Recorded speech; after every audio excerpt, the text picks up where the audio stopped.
तो दोस्तों, इस वक्त जब मैं आपसे बात कर रहा हूं, पाकिस्तान और ईरान की सीमा पर ईरानी सेना का जमावड़ा बढ़ता ही चला जा रहा है। और सबसे खास बात, अब से कुछ ही घंटों पहले ईरान की सेना ने ऐलान किया है कि वो पाकिस्तानी सीमा से कुछ ही दूर एक बहुत ही बड़ा युद्धाभ्यास करने जा रहे हैं। और तमाम एक्सपर्ट कह रहे हैं कि इससे साफ पता चलता है कि आज सुबह पाकिस्तान ने जो ईरान में मिसाइलों से हमला किया है, ईरान उसका बदला लेने को पूरी तरीके से तैयार है। उधर पाकिस्तान की सेना भी तैयारियों में जुटी हुई है, क्योंकि उन्हें भी लग रहा है कि ईरान की तरफ से कोई ना कोई पोटेंशियल रिस्पॉन्स आएगा ही। और ऐसा इसलिए भी माना जा रहा है क्योंकि आज सुबह जो ये हमला हुआ है ईरान के अंदर, इसमें सुबह तक खबर थी कि ईरान के 6 लोग मारे गए हैं, लेकिन अब खबर आई है कि डेथ टोल बढ़कर 9 तक चला गया है, जिसमें कम से कम 3 ईरानी सेना के जवान भी मौजूद थे। और इसी वजह से अब ईरान की जनता भी अपनी सरकार पर प्रेशर डाल रही है कि अपने सैनिकों की मौत का बदला लो।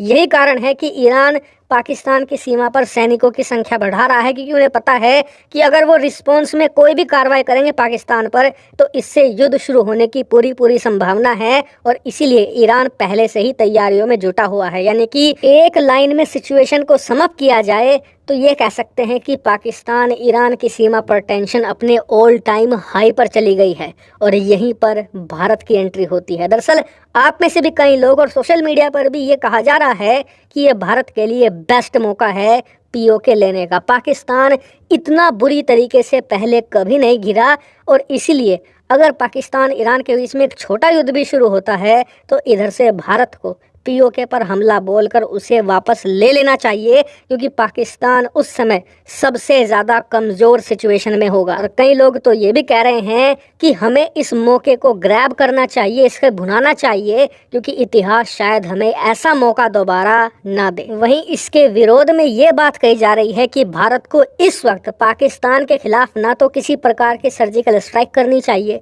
ना ही कोई सीज फायर करनी चाहिए, ना ही पीओके पर हमला करना चाहिए। क्योंकि चाणक्य की नीति और दुनिया के जितने भी वॉरलॉर्ड हुए हैं, जितने भी कमांडर हुए हैं, सबने ये बात कही है कि जब आपका दुश्मन गलतियां कर रहा हो ना, उस वक्त उसे कभी भी टोकना नहीं चाहिए, क्योंकि अगर आपने तब उसे टोक दिया तो वो फिर उस गलती को नहीं करेगा और पीछे हट जाएगा और फिर आपके खिलाफ मजबूत होगा। मैं आपको थोड़ा एग्जांपल से बताता हूँ।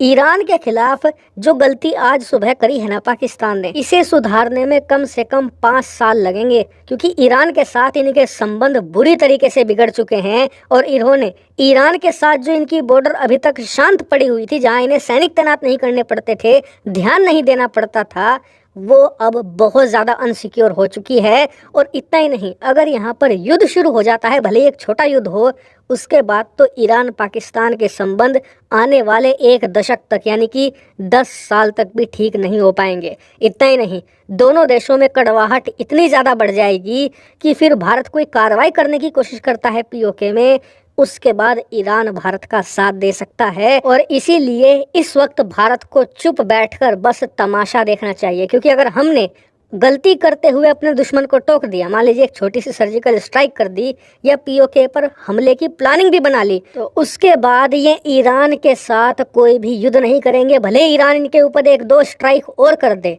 5-7 मिसाइलें और दाग दे, ये उस हमले को झेल ले जाएंगे चुपचाप और ईरान के साथ अपनी बॉर्डर को दोबारा फिर से शांत कर देंगे।